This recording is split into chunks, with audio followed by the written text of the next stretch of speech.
السلام علیکم ناظرین، میں ہوں ضیاء الرحمن اور آپ دیکھ رہے ہیں ہمارا یوٹیوب چینل تبلیغ القرآن والحدیث۔ ناظرین، کی آپ جانتے ہیں کہ خانہ کعبہ کو گرانے کے لیے ایک لشکر ہاتھیوں کے ساتھ روانہ ہوا تھا۔ ابرہہ نے خانہ کعبہ کو تباہ کرنے کا فیصلہ کیوں کیا، اور اللہ تبارک و تعالی نے اپنے گھر کی حفاظت کے لیے کون سا لشکر بھیجا؟ ہاتھیوں کا لشکر کس طرح ایک چھوٹے پرندے کے ذریعے تباہ ہوا؟ اور عبد المطلب نے ابرہہ سے کیا تاریخی جملہ کہا تھا جو آج بھی یاد کیا جاتا ہے؟ تو ناظرین، اصحاب الفیل کا یہ واقعہ عرب کی تاریخ میں ایک عظیم اور یادگار واقعہ ہے۔ قرآن مجید کی سورۃ الفیل میں اس واقعے کو بڑے مختصر لیکن جامع انداز میں بیان کیا گیا ہے۔ اس واقعے میں اللہ تعالیٰ کی قدرت اور خانہ کعبہ کی حفاظت کا عظیم مظاہرہ ہوا، لیکن اس واقعے کی پیچھے جو تفصیل ہے وہ اسلامی تاریخ کی کتابوں میں محفوظ ہے۔ آج ہم آپ کو اصحاب الفیل کا یہ واقعہ آغاز سے انجام تک پیش کریں گے۔ ناظرین، یہ واقعہ ایسا ہے کہ سن کر آپ حیران رہ جائیں گے۔ جاننے کے لیے ویڈیو کے آخر تک ہمارے ساتھ رہیں۔ ناظرین، یہ واقعہ رسول اللہ صلی اللہ علیہ وسلم کی پیدائش سے تقریباً 50 دن پہلے کا ہے۔ جس سال آپ صلی اللہ علیہ وسلم کی ولادت ہوئی اسے عام الفیل کہا جاتا ہے۔ یمن اس زمانے میں جزیرہ عرب کا ایک اہم علاقہ تھا اور وہاں ایک مقامی بادشاہ ذو نواس حکومت کر رہا تھا۔ ذو نواس یہودی تھا اور اس نے اپنے علاقے میں عیسائیوں پر ظلم و ستم شروع کر رکھا تھا۔ ان مظلوم عیسائیوں نے حبشہ کے بادشاہ نجاشی سے مدد کی درخواست کی۔ نجاشی نے ذو نواس کے خلاف ایک بڑا لشکر تیار کیا اور اپنے جرنیل اریاط کی قیادت میں یمن پر حملہ کیا۔ اریاط نے ذو نواس کو شکست دے کر یمن پر قبضہ کر لیا، لیکن جلد ہی اریاط کے خلاف ابرہہ نے بغاوت کر دی اور اسے قتل کر کے خود یمن کا حکمران بن گیا۔ نجاشی کو جب ابرہہ کی بغاوت کا علم ہوا تو وہ ناراض ہوا، لیکن ابرہہ نے اپنی وفاداری ثابت کرنے کے لیے تحائف کے ساتھ نجاشی کے پاس پیغام بھیجا اور اس کے غلام ہونے کا اعلان کیا۔ اس کے بعد ابرہہ یمن میں اپنی حکومت کو مستحکم کرنے لگا۔ ابرہہ کو معلوم تھا کہ جزیرہ عرب کے لوگ خانہ کعبہ کی بہت تعظیم کرتے ہیں اور وہاں ہر سال حج کے لیے آتے ہیں۔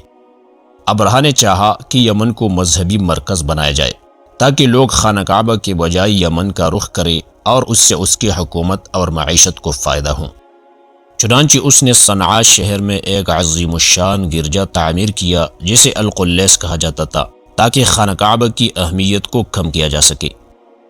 یہ گرجا انتہائی خوبصورت اور شاندار تھا۔ ابن کثیر اور طبری کے مطابق اس کی تعمیر میں قیمتی پتھر، سونا اور چاندی استعمال کی گئی تھی۔ ابرہہ نے اعلان کیا کہ اب لوگ مکہ کے بجائے القلیس میں عبادت کے لیے آیا کریں گے۔ عربوں نے ابرہہ کی اس منصوبے کو سخت ناپسند کیا، کیونکہ وہ خانہ کعبہ کو حضرت ابراہیم علیہ السلام اور حضرت اسماعیل علیہ السلام کی تعمیر کردہ مقدس جگہ مانتے تھے۔ عربوں میں یہ خبر عام ہو گئی کہ ابرہہ خانہ کعبہ کی جگہ ایک نیا مذہبی مرکز قائم کر رہا ہے۔ تاریخی روایت کے مطابق بنو کنانہ قبیلے کے ایک شخص نے صنعاء جا کر القلیس نامی گرجا میں ناپاکی کر دی۔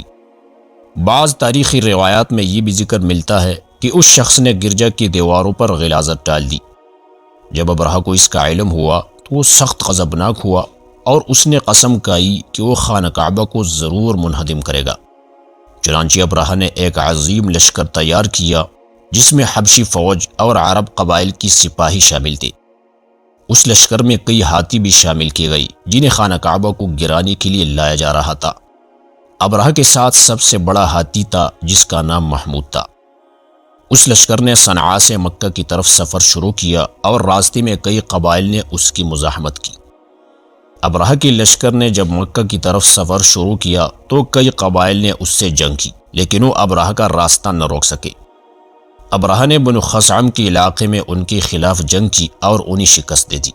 بنو نصر کے علاقے میں بھی مزاحمت کی گئی، لیکن ابرہہ کے لشکر نے ان پر بھی غلبہ حاصل کیا۔ طائف کے ثقیف قبیلے نے ابرہہ کے خلاف لڑنے سے گریز کیا، بلکہ انہوں نے ابرہہ کو راستہ دکھانے کے لیے ایک شخص ابو رغال کو اس کے ساتھ روانہ کر دیا۔ ابرہہ کا لشکر جب مکہ کے قریب پہنچا تو اس نے اپنے سپاہیوں کو مکہ بھیجا تاکہ لوگوں کے جانور ضبط کر لی جائے۔ ان سپاہیوں نے قریش کے سردار عبد المطلب کے 200 اونٹ قبضے میں لے لیے۔ عبد المطلب ابرہہ کے لشکر میں گئی اور ابرہہ سے ملاقات کی۔ ابرہہ نے کہا، میں خانہ کعبہ کو گرانے آیا ہوں اور آپ اپنے اونٹوں کی بات کر رہے ہیں۔ عبد المطلب نے جواب دیا، میں اپنے اونٹوں کا مالک ہوں اور خانہ کعبہ کا ایک رب ہے جو اس کی حفاظت کرے گا۔ ابرہہ کے لشکر نے جیسے ہی مکہ میں داخل ہونے کی کوشش کی تو اللہ تعالیٰ نے پرندوں کے جھنڈ بھیجے جو اپنے پنجوں اور چونچ میں کنکر لے کر آئے تھے۔ پرندوں نے یہ کنکر ان پر برسائے اور جب کسی شخص یا ہاتھی پر گرتے تو اس کے جسم کو چیر کر پار ہو جاتے۔ ابرہہ کا پورا لشکر تباہ ہو گیا اور وہ خود زخمی حالت میں یمن واپس لوٹا جہاں وہ مر گیا۔ یہی وہ لمحہ تھا جب اللہ تعالیٰ نے اپنے کلام میں اس واقعے کو ہمیشہ کے لیے محفوظ کر دیا۔ سورۃ الفیل میں اللہ تعالیٰ فرماتے ہیں، اعوذ باللہ من الشیطان الرجیم، بسم اللہ الرحمن الرحیم، الم تر کیف فعل ربک باصحاب الفیل۔ ترجمہ، کیا تم نے نہیں دیکھا کہ تمہارے رب نے ہاتھی والوں کے ساتھ کیا؟ الم یجعل کیدہم فی تضلیل، کیا اس نے ان کی چال کو ناکام نہیں بنا دیا؟ وَأَرْسَلَ عَلَيْهِمْ طَيْرًا أَبَابِيلَ، اور ان پر جنڈ کے جنڈ پرندے بھیجے۔ تَرْمِيهِمْ بِحِجَارَةٍ مِّن سِجِّيلٍ، جو ان پر کنکر پھینک رہے تھے۔ فَجَعَلَهُمْ كَعَصْفٍ مَّأْكُولٍ، پھر انہیں کائے ہوئی بوسی کی طرح کر دیا۔ ناظرین، اس صورت کا نزول اس واقعے کی یاد دہانی کے طور پر ہوا تاکہ لوگ اللہ کی قدرت اور اس کے گھر خانہ کعبہ کی عظمت کو ہمیشہ یاد رکھیں۔ یہ صورت اس بات کا اعلان ہے کہ خانہ کعبہ کی حفاظت اللہ تعالی نے اپنی ذمہ لی ہے اور اس گھر کو نقصان پہنچانے کی کوئی بھی کوشش ناکام ہوگی۔ تفسیر ابن کثیر میں آتا ہے کہ جب ابرہہ نے اپنے لشکر کے ساتھ کعبہ کی طرف پیش قدمی کی، اللہ تعالی نے پرندوں کے ذریعے ان پر پتھر برسائے جو آگ جیسے تھے۔ ہر پتھر جس پر بھی گرتا وہ اس وقت زمین بوس ہو جاتا، جبکہ طبری میں مذکور ہے کہ یہ کنکر انتہائی گرم تھے اور جب کسی انسان یا جانور پر گرتے تو اس کا جسم جلس جاتا اور وہی ختم ہو جاتا۔